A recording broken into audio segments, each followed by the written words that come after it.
Hi hello welcome back to Edusat learning. അപ്പൊ മക്കളെ, നമ്മൾ കഴിഞ്ഞ ക്ലാസ്സിൽ ജെനറ്റിക് ഓഫ് ലൈഫ് എന്ന ചാപ്റ്ററിൽ ജീൻ എന്താണ്, എന്താണ് ജീനിന്റെ ഫംഗ്ഷൻ എന്നുള്ള കാര്യങ്ങളൊക്കെ പഠിച്ചു. അപ്പൊ മിസ് നിങ്ങളോട് പറഞ്ഞു എന്ത്, ജീനെന്ന് എങ്ങനെയാണ് പ്രോട്ടീൻ സിന്തസിസ് ചെയ്യുന്നത്, എങ്ങനെയാണ് ജീൻ പ്രോട്ടീൻ സിന്തസിസിന് ഹെൽപ്പ് ചെയ്യുന്നത് എന്നുള്ള കാര്യങ്ങളൊക്കെയാണ് നമ്മൾ നെക്സ്റ്റ് ക്ലാസ്സിൽ ചർച്ച ചെയ്യാന്നുള്ളത് അല്ലേ. അപ്പൊ നമുക്ക് ഈ ക്ലാസ്സിൽ നോക്കാൻ പോകുന്നത് എന്താന്ന് വെച്ച് കഴിഞ്ഞാല്, എങ്ങനെയാണ് ജീന് പ്രോട്ടീൻ സിന്തസിസിൽ ഹെൽപ്പ് ചെയ്യുന്നത്, അല്ലെങ്കിൽ എങ്ങനെയാണ് ജീൻ പ്രോട്ടീൻ ആയിട്ട് മാറുന്നത്, അത് അല്ലെങ്കിൽ ഈ ഒരു പ്രോസസ്സ് എങ്ങനെയാണ് നടക്കുന്നത് എന്നുള്ള കാര്യങ്ങളെ കുറിച്ചാണ് നമ്മൾ എന്ത് ചെയ്യുന്നത് ഈ ക്ലാസ്സിൽ ചർച്ച ചെയ്യാൻ പോകുന്നത്. അപ്പോൾ നമുക്ക് ഈ പ്രോസസ്സിനെ നമ്മൾ പൊതുവായിട്ട് പറയാം, അതായത് ജീനിൽ നിന്നും ജീനിന്റെ ഹെൽപ്പോട് കൂടി പ്രോട്ടീൻ ഉണ്ടാവുന്ന പ്രോസസ്സ് ആയതുകൊണ്ട് തന്നെ നമ്മൾ ഈ പ്രോസസ്സിനെ പറയുന്ന പേരാണ് പ്രോട്ടീൻ സിന്തസിസ്. എന്താണ് പറയാ? പ്രോട്ടീൻ സിന്തസിസ്, അല്ലെങ്കിൽ ജീൻ ഓഫ് ആക്ഷൻ എന്ന് പറയും. നിങ്ങൾക്ക് ഇപ്പൊ എക്സാമിന് ജീൻ ഓഫ് ആക്ഷൻ എന്താണ്, പ്രോട്ടീൻ സിന്തസിസ് എന്താണ് എന്നൊക്കെ ചോദിച്ചാൽ നിങ്ങൾ എഴുതേണ്ടത് എന്താണ്? ഇത് ഇപ്പൊ പറയാൻ, ഇപ്പൊ മിസ് നിങ്ങളെ പഠിപ്പിക്കാൻ പോകുന്ന കാര്യങ്ങളാണ് നിങ്ങൾ എന്ത് എഴുതേണ്ടത്. അപ്പൊ എന്താണ് പ്രോട്ടീൻ സിന്തസിസ്, എങ്ങനെയാണ് പ്രോട്ടീൻ സിന്തസിസ് നടക്കുന്നത്, എങ്ങനെയാണ് ജീൻ അതിനെ ഹെൽപ്പ് ചെയ്യുന്നത് എന്നുള്ള കാര്യങ്ങളൊക്കെയാണ് നമ്മൾ എന്ത് ചെയ്യാൻ പോകുന്നത് ഈ ക്ലാസ്സിൽ ചർച്ച ചെയ്യാൻ പോകുന്നത്. അപ്പൊ നമുക്ക് നോക്കാം അല്ലെ, എന്താണ് പ്രോട്ടീൻ സിന്തസിസ് എന്ന് നോക്കാം. ഓർമ്മിക്കുക, ഈ പ്രോട്ടീൻ സിന്തസിനെ തന്നെയാണ് നമ്മൾ എന്ത് എന്നും കൂടി പറയുന്നത്, ജീൻ ഓഫ് ആക്ഷൻ എന്ന് കൂടി പറയുന്നത്. ഇക്കാര്യം മറന്നു പോരുതേ. അപ്പൊ നമ്മള് പ്രോട്ടീൻ സിന്തസിസ് എന്താണെന്നാണ് നോക്കാൻ പോകുന്നത്. പ്രോട്ടീൻ സിന്തസിസ് നോക്കാൻ, അല്ലെങ്കിൽ ജീൻ ഓഫ് ആക്ഷൻ, ഇത് ഒന്നുമില്ല മക്കളെ, വളരെ സിമ്പിൾ ആണ്. വെറും 5 സ്റ്റെപ്പ് നമ്മൾ പഠിച്ചാൽ നമുക്ക് എന്ത് ചെയ്യാൻ പറ്റും, പ്രോട്ടീൻ സിന്തസിസ് എന്താണെന്ന് പഠിക്കാൻ പറ്റും. അപ്പൊ എന്താന്ന് നോക്കാം. നമുക്കറിയാം നമ്മളുടെ സെൽസ് അല്ലേ, നമ്മളുടെ സെൽസിൻ്റെ ഉള്ളിൽ ആരുണ്ട്, ന്യൂക്ലിയസ് ഉണ്ട്. ന്യൂക്ലിയസിൻ്റെ ഉള്ളിൽ ആരുണ്ട്, നമ്മളുടെ DNA ഉണ്ട് അല്ലേ. ഈ DNA-യിൽ നിന്നും, DNA-യിൽ എന്താ ഉള്ളത്, DNA-യിൽ കുറേ മെസ്സേജസ് ഉണ്ട്. ഈ DNA-യിൽ നിന്നും DNA-യിലെ മെസ്സേജ് ഒക്കെ കോപ്പി ചെയ്തിട്ട് ഇവിടെ പുതിയ ഒരാളുണ്ടാവും ന്യൂക്ലിയസിൻ്റെ ഉള്ളിൽ. ആരാന്നറിയോ? mRNA, അതായത് ഒരു പുതിയ RNA ഉണ്ടാവും. ഈ RNA, അതായത് സിംഗിൾ സ്റ്റാൻഡേർഡ് ആയിട്ടുള്ള RNA, ഈ RNA എന്ന് പറയുന്നത് DNA-യിൽ നിന്ന് എല്ലാ മെസ്സേജസും കോപ്പി ചെയ്യുന്നത് കൊണ്ട് തന്നെ ഇതിനെ നമ്മൾ എന്ത് പേരിട്ട് വിളിച്ചു, mRNA എന്ന് വിളിച്ചു. ഇങ്ങനെ DNA-യിൽ നിന്നും എല്ലാ മെസ്സേജസും കോപ്പി ചെയ്ത് പുതുതായിട്ടൊരു mRNA ഫോം ചെയ്യുന്ന പ്രോസസ്സിനെയാണ് നമ്മൾ എന്തെന്ന് പറയാന്നറിയാം മക്കളെ, എന്തെന്ന് പറയാ, ട്രാൻസ്ക്രിപ്ഷൻ എന്ന് പറയാം. എന്തെന്ന് പറയാ? ട്രാൻസ്ക്രിപ്ഷൻ എന്നാണ് പറയാ, ട്രാൻസ്ക്രിപ്ഷൻ. ഇനി ഈ ട്രാൻസ്ക്രിപ്ഷൻ എന്ന് പറയുന്നത് ഇതിനെയാണെന്ന് നിങ്ങൾക്ക് മനസ്സിലായില്ലേ? മനസ്സിലായി. ഇതാണ് ഫസ്റ്റ് സ്റ്റേജ്, അല്ലെങ്കിൽ first step of protein synthesis എന്ന് പറയുന്നത്. ഓക്കെ, ഇനി രണ്ടാമത്തെ സ്റ്റെപ്പ് എന്താണെന്നാണ് പറയാൻ പോകുന്നത്. ഈ ട്രാൻസ്ക്രിപ്ഷൻ നടന്ന ശേഷം അവിടെ ആരുണ്ടായി, പുതുതായിട്ട് mRNA-കൾ ഉണ്ടായി. ആ mRNA എന്ന് പറയുന്നത് DNA-യിൽ നിന്നും എല്ലാ മെസ്സേജസും കോപ്പി എടുത്ത ആൾക്കാരാണ് അല്ലേ. അപ്പൊ നമുക്കറിയാം നമ്മളുടെ ന്യൂക്ലിയസ്, ഇവിടെ നിങ്ങൾ കണ്ടോ, ഇവിടെ നിങ്ങൾ നോക്കിയാൽ കാണാം എന്താ, ഒരു വയലറ്റ് കളറിൽ കണ്ടോ, ഈ വയലറ്റ് കളറിലുള്ള, അല്ലെങ്കിൽ ഒരു ലാവൻഡർ ഷെയ്ഡിലുള്ള, മിസ് ഇപ്പം ഇങ്ങനെ വരയ്ക്കുന്ന സ്ഥലം, ഇതാണ് എന്തെന്ന് പറയുന്നത്, ന്യൂക്ലിയസിന്റെ ഭാഗം. ഈ ന്യൂക്ലിയസിന്റെ ഇവിടെ നിങ്ങൾ കുറേ ഓട്ടോട്ടകൾ, അല്ലെങ്കിൽ കുറേ സുഷിരങ്ങൾ കണ്ടോ. ഇതുപോലെ ന്യൂക്ലിയസിന്റെ അവിടെ എന്തുണ്ട്, കുറേ സുഷിരങ്ങളുണ്ട്. ഈ ന്യൂക്ലിയസിലെ സുഷിരങ്ങൾ വഴി നമ്മളുടെ mRNA-ക്ക് എന്ത് സംഭവിക്കുന്നറിയോ മക്കളെ, mRNA പുറത്തേക്ക്, ഇതാ ഈ വരി കണ്ടോ, ഈ വഴി mRNA എന്ത് വരും, പുറത്തേക്ക് വരും. അങ്ങനെ mRNA ന്യൂക്ലിയസിലെ സുഷിരങ്ങൾ വഴി പുറന്ന് പറഞ്ഞു കഴിഞ്ഞാൽ ന്യൂക്ലിയസിന്റെ ഔട്ടർ പോർഷൻ നമ്മൾ പറയുന്ന പേരെന്താ, സൈറ്റോപ്ലാസം. സൈറ്റോപ്ലാസത്തിലേക്ക് എത്തും. അതാണ് എന്തെന്ന് പറയുന്നത്, രണ്ടാമത്തെ സ്റ്റെപ്പ് എന്ന് പറയുന്നത്. രണ്ടാമത്തെ സ്റ്റെപ്പ് എന്ന് പറയുന്നത് ന്യൂക്ലിയസിലെ സുഷിരങ്ങൾ വഴി ആര്, നമ്മളുടെ mRNA എന്ത് ചെയ്യും, പുറത്തേക്ക് എത്തി. അങ്ങനെ പുറത്തേക്ക് mRNA എത്തിക്കഴിഞ്ഞു കഴിഞ്ഞാൽ എന്ത് സംഭവിക്കുന്നറിയോ, അങ്ങനെ പുറത്തേക്ക് എത്തിക്കഴിഞ്ഞ് ഇവിടെ കണ്ടോ ഒരു ബ്രൗൺ കളറിൽ നിങ്ങൾക്ക് കാണാൻ സാധിക്കുന്നുണ്ടാവും. mRNA പുറത്തേക്ക് എത്തി. അങ്ങനെ mRNA പുറത്തേക്ക് എത്തി കഴിഞ്ഞു കഴിഞ്ഞാൽ ഈ mRNA കാത്ത് അവിടെ കുറേ റൈബോസോംസ് ഉണ്ടാവും. ആരുണ്ടാവും? mRNA കാത്തിട്ട് കുറേ റൈബോസോംസ് ഉണ്ടാവും. ആ റൈബോസോംസ് ഒക്കെ ഇവിടെ കണ്ടോ, നിങ്ങൾ റൈബോസോമിന്റെ പിക്ചർ കാണുന്നില്ലേ? ഈ റൈബോസോം വന്നിട്ട് ഈ പുറത്തേക്ക് വന്നിട്ടുള്ള നമ്മളുടെ mRNA ആയിട്ട് എന്ത് ചെയ്യും? ബൈൻഡ് ചെയ്യും. mRNA ആയിട്ട് എന്ത് ചെയ്യും? ബൈൻഡ് ചെയ്യും. ഇവിടെ കണ്ടോ, ഇതാ ഈ മിസ് വട്ടിടുന്ന സാധനമാണ് എന്തെന്ന് പറയുന്നത്? റൈബോസോം എന്ന് പറയുന്നത്. ഈ റൈബോസോം നമ്മളുടെ mRNA കണ്ടോ ബ്രൗൺ കളറിലുള്ളത്, ഇതാണ് നമ്മളുടെ mRNA എന്ന് പറയുന്നത്. ഈ mRNAയിൽ വന്നിട്ട് ബൈൻഡ് ചെയ്യും. അങ്ങനെ ബൈൻഡ് ചെയ്യുന്നതാണ് എന്തെന്ന് പറയുന്നത്? മൂന്നാമത്തെ പ്രോസസ്സ് എന്ന് പറയുന്നത്. ഇനി അടുത്തത് നാലാമത്തെ സ്റ്റെപ്പാണ് പറയാൻ പോകുന്നത്. അതായത് നമ്മളുടെ സെൽസിനുള്ളിൽ തന്നെ എന്തുണ്ട്? ഒരുപാട് അമിനോ ആസിഡുകൾ ഇങ്ങനെ കിടക്കുന്നുണ്ട്. എന്തുണ്ട്? ഒരുപാട് അമിനോ ആസിഡ്. ഇവിടെ കണ്ടോ നിങ്ങൾ ബീഡ്സ് പോലെ കാണുന്നില്ലേ? ഈ ബീഡ്സ് പോലെ കാണുന്നവയാണ് എന്തെന്ന് പറയുന്നത്? അമിനോ ആസിഡുകൾ. അപ്പൊ ഈ അമിനോ ആസിഡുകൾ കൂടി ചേർന്നാൽ മാത്രമേ എപ്പോഴും എന്തുണ്ടാവുള്ളൂ മക്കളെ? പ്രോട്ടീൻ ഉണ്ടാവുള്ളൂ. അങ്ങനെ പ്രോട്ടീൻ ഉണ്ടാക്കണമെങ്കിൽ ഇവിടെ റൈബോസോം അറ്റാച്ച് ചെയ്തിരിക്കുന്ന നമ്മളുടെ mRNA ഉണ്ടല്ലേ, അതിലേക്ക് പോയിട്ട് ആര് അറ്റാച്ച് ചെയ്യണം, അല്ലെങ്കിൽ ആര് ട്രാൻസ്ഫർ ചെയ്യപ്പെടണം? നമ്മളുടെ അമിനോ ആസിഡുകൾ ട്രാൻസ്ഫർ ചെയ്യപ്പെടണം. അങ്ങനെ അമിനോ ആസിഡിനെ റൈബോസോമിലേക്ക് ട്രാൻസ്ഫർ ചെയ്യാൻ വേണ്ടിയിട്ട് ഹെൽപ്പ് ചെയ്യുന്ന ഒരാളുണ്ട്. അയാളുടെ പേരാണ് മക്കളെ tRNA. With the help of tRNA എന്ത് സംഭവിക്കും? അമിനോ ആസിഡുകൾ നമ്മളുടെ റൈബോസോമിലേക്ക് എന്ത് ചെയ്യപ്പെടും? ട്രാൻസ്ഫർ ചെയ്യപ്പെടും. അത് മനസ്സിലായോ? മനസ്സിലായില്ലേ? അങ്ങനെ അമിനോ ആസിഡുകൾ നമ്മളുടെ എന്തിലേക്ക്?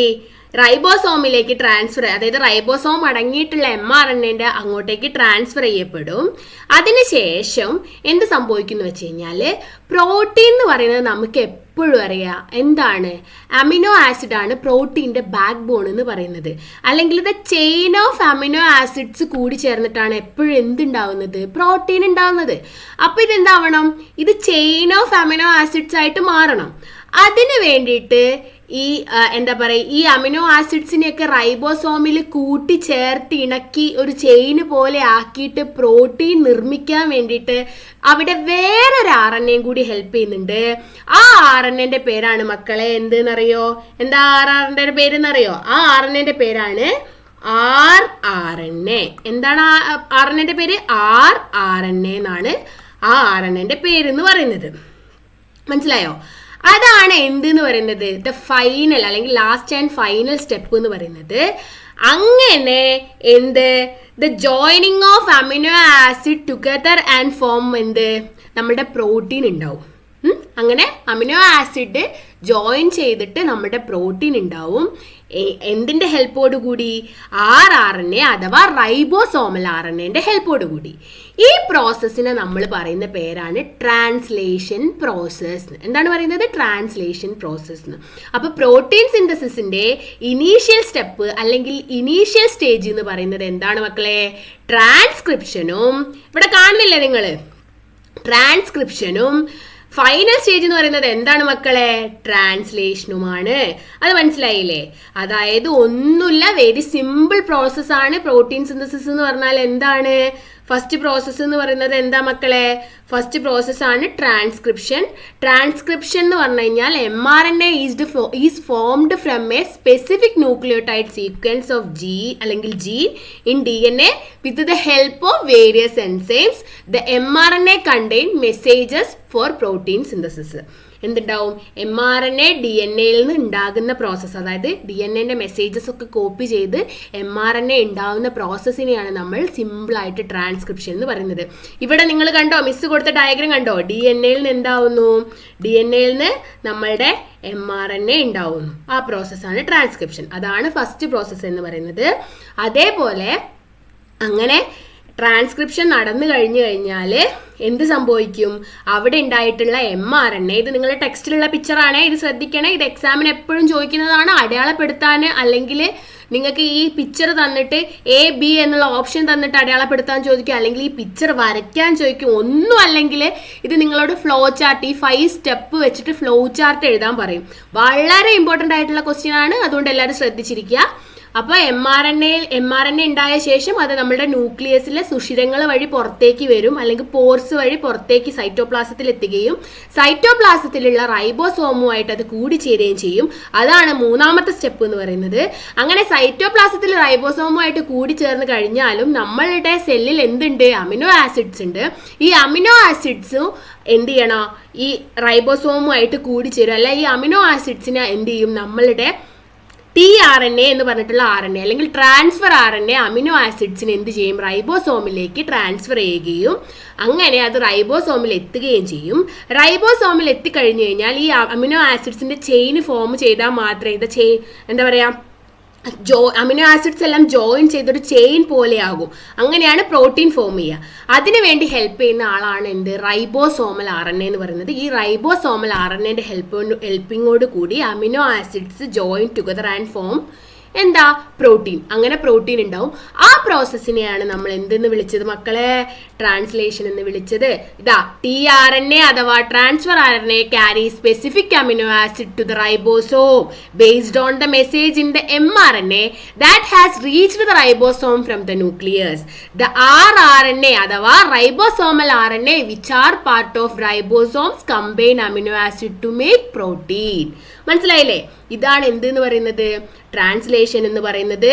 മിസ് വെറുതെ ഒരു എന്താണ് ഒരു പിക്ചർ നിങ്ങൾക്ക് ഒന്നും കൂടി മനസ്സിലാവാൻ വേണ്ടി കൊടുത്തിട്ടുള്ളതാണ്. അത് ഒന്നുമില്ല, DNA RNA ഉണ്ടാവുന്നു, RNA പ്രോട്ടീൻ സിന്തസിസ് നടക്കുന്നു. അതായത് ട്രാൻസ്ക്രിപ്ഷൻ, ട്രാൻസ്ലേഷൻ എന്ന് പറഞ്ഞിട്ടുള്ള 2 പ്രോസസ്സാണ്. അത് ഇമ്പോർട്ടൻ്റ് ആണ് എന്ന് പറയുന്നത്. പിന്നെ ഇവിടെ ഒരു റിവേഴ്സ് ട്രാൻസ്ക്രിപ്ഷൻ നിങ്ങൾ കാണുന്നുണ്ട്. അത് നമുക്ക് തിരിച്ചു നടക്കാം. അതായത് RNA DNA ഉണ്ടാവുന്ന പ്രോസസ് ആണെങ്കിൽ നമ്മൾ റിവേഴ്സ് ട്രാൻസ്ക്രിപ്ഷൻ എന്നും DNA RNA ഉണ്ടാവുന്ന പ്രോസസ് ആണെങ്കിൽ നമ്മൾ ട്രാൻസ്ക്രിപ്ഷൻ എന്ന് പറയുന്നു. അത്രയേ ഉള്ളൂ. ഇനി മലയാളം മീഡിയംകാർക്ക് വേണ്ടി മലയാളം മീഡിയം ടെക്സ്റ്റ് ബുക്കിന്റെ ഒരു കോപ്പിയാണ്, അല്ലെങ്കിൽ ടെക്സ്റ്റ് ബുക്കിൽ ഒരു ക്ലിപ്പാണ് മിസ് ഇവിടെ വെച്ചിട്ടുള്ളത്. എന്താണ് മലയാളത്തിൽ പറയുന്നത് എന്നുള്ളതാണ് ഒന്ന് പരിചയപ്പെടുക. അതായത് ട്രാൻസ്ക്രിപ്ഷൻ എന്ന് പറഞ്ഞാൽ എന്താ? DNA ഒരു നിർദ്ദിഷ്ടമായിട്ടുള്ള ന്യൂക്ലിയോടൈഡ് ശ്രേണിയിൽ അഥവാ ജീനിൽ നിന്ന് വിവിധ എൻസൈമുകളുടെ സഹായത്താൽ mRNA അഥവാ മെസഞ്ചർ RNA രൂപപ്പെടുന്നു. mRNAയിൽ പ്രോട്ടീൻ സിന്തസിസിന് പ്രോട്ടീൻ നിർമ്മാണത്തിനുള്ള സന്ദേശം അടങ്ങിയിരിക്കുന്നു. ഇനി ട്രാൻസ്ലേഷൻ എന്ന് പറഞ്ഞു കഴിഞ്ഞാൽ ന്യൂക്ലിയസിൽ നിന്നും റൈബോസോമിൽ എത്തിയ mRNAയിലെ സന്ദേശം അനുസരിച്ച് tRNAകൾ നിശ്ചിത അമിനോ ആസിഡുകളെ റൈബോസോമിൽ എത്തിക്കുന്നു. റൈബോസോമിന്റെ ഭാഗമായ rRNA അഥവാ റൈബോസോമൽ RNAകളുടെ പ്രവർത്തനത്താൽ അമിനോ ആസിഡുകളെ കൂട്ടിച്ചേർന്ന് പ്രോട്ടീനുകളെ നിർമ്മിക്കുന്നു. മനസ്സിലായില്ലേ?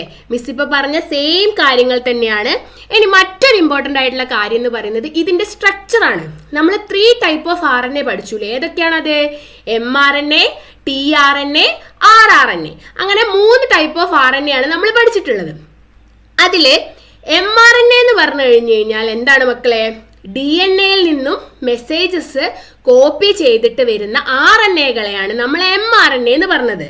അതായത് എൻകോഡ്സ് പ്രോട്ടീൻസ് പറയാം. അതാണ് mRNA. അത് സിംഗിൾ സ്ട്രാൻഡഡ് ആയിരിക്കും mRNA. നമ്മൾ mRNA എപ്പോഴും എന്താ? സിംഗിൾ സ്ട്രാൻഡഡ് ആയിരിക്കും. ഇനി അടുത്തത് tRNA-യുടെ സ്ട്രക്ചറാണ് തന്നിരിക്കുന്നത്. ഇത് ഈ ഒരു പിക്ചർ tRNA-യുടെ ഒരു പിക്ക് ഇതേപോലെ തന്നിട്ട്, ഒരു പിക്ചർ ഇതേപോലെ തന്നിട്ട് നിങ്ങളോട് ഇത് ഏത് RNA ആണ്, ഇതിന്റെ പ്രവർത്തനം എന്താണ്, അല്ലെങ്കിൽ ഇതിന്റെ ഫംഗ്ഷൻ എന്താണെന്ന് എപ്പോഴും എക്സാമിന് ചോദിക്കാറുള്ളതാണ്. അപ്പം tRNA-യുടെ ഫോട്ടോ ആണ് ഈ ഇതെന്ന് പറയുന്നത്. എങ്ങനെയാണ്?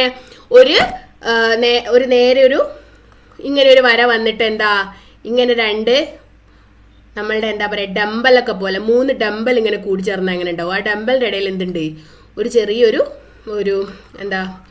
ചെറിയൊരു പ്രൊജക്റ്റിങ്. അങ്ങനെയുള്ളൊരു സ്ട്രക്ചറാണ് എന്തെന്ന് പറയുന്നത്? tRNA-യുടെ എന്ന് പറയുന്നത്. tRNA-യുടെ ഫംഗ്ഷൻ എന്ന് പറയുന്നത് എന്താ മക്കളെ? It's carry amino acid or it's transfer the amino acid to the ribosome. മനസ്സിലായോ? അല്ലെങ്കിൽ tRNA carry the amino acid to the ribosomes എന്ന് പറയാം. ഇതാണ് ഇതിന്റെ ഫംഗ്ഷൻ എന്ന് പറയുന്നത്. മൂന്നാമത്തേതാണ് ഇവിടെ കൊടുത്തിട്ടുള്ളത് നമ്മളുടെ rRNA എന്ന് പറയുന്നത് അല്ലെ? rRNA എന്ന് പറഞ്ഞാൽ എന്താ മക്കളെ? rRNA എന്തിനു വേണ്ടി ഹെൽപ്പ് ചെയ്യുന്നു? ഫോംസ് ദ റൈബോസോം അല്ലെ? റൈബോസോമിലുള്ള RNA ആയതുകൊണ്ടാണ് ഇതിനെ rRNA അഥവാ റൈബോസോമൽ RNA എന്ന് വിളിക്കുന്നത്. ഇതിന്റെ മെയിൻ ഫംഗ്ഷൻ എന്ന് പറഞ്ഞാൽ എന്താണ്? ഇത് എന്ത് ചെയ്യുന്നു? ഈ നമ്മൾ പറഞ്ഞിട്ടുള്ള tRNA ക്യാരി ചെയ്ത് കൊണ്ടുവന്നിട്ടുള്ള എല്ലാ അമിനോ ആസിഡിനെയും കൂട്ടിച്ചേർത്തിട്ട് ചെയിൻ ആക്കിയിട്ട് പ്രോട്ടീൻ സിന്തസിസ് അല്ലെങ്കിൽ പ്രോട്ടീൻ നിർമ്മിക്കാൻ വേണ്ടിയിട്ട് ഹെൽപ്പ് ചെയ്യുന്ന ആളാണ് ആരെന്ന് പറയുന്നത്? റൈബോസോമൽ RNA എന്ന് പറയുന്നത്. It's joining amino acid together and form protein. മനസ്സിലായോ? ഇത്രയും കാര്യങ്ങൾ നിങ്ങൾക്ക് മനസ്സിലായോ? ഇങ്ങനെ RNAയിൽ നിന്നും പ്രോട്ടീനെ ഉണ്ടാക്കുന്ന പ്രോസസ്സിനെ നമ്മൾ പറയുന്ന പേരാണ് എന്ത് നമ്മൾ പറയുന്ന പേരാണ് ട്രാൻസ്ലേഷൻ. RNAയിൽ നിന്നും പ്രോട്ടീൻ ഉണ്ടാക്കുന്ന പ്രോസസ്സ്. നിങ്ങൾ കാര്യമായിട്ട് ശ്രദ്ധിക്കേണ്ടത് എന്താണെന്ന് വെച്ച് കഴിഞ്ഞാൽ, ഇങ്ങനെ നിങ്ങൾക്ക് 3 ടൈപ്പ് RNA പഠിച്ചിട്ടുണ്ട്.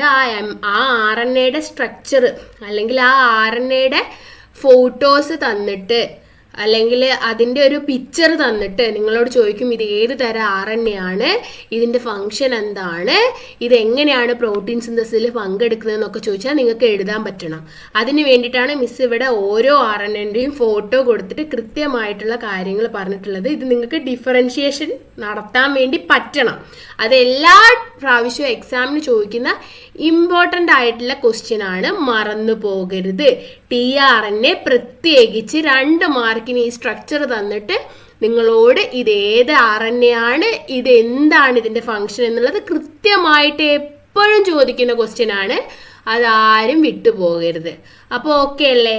അപ്പോൾ ഇത്രയാണ് നമ്മുടെ ഇന്നത്തെ ക്ലാസ്. എല്ലാവർക്കും മനസ്സിലായെന്ന് വിശ്വസിക്കുന്നു. Thank you.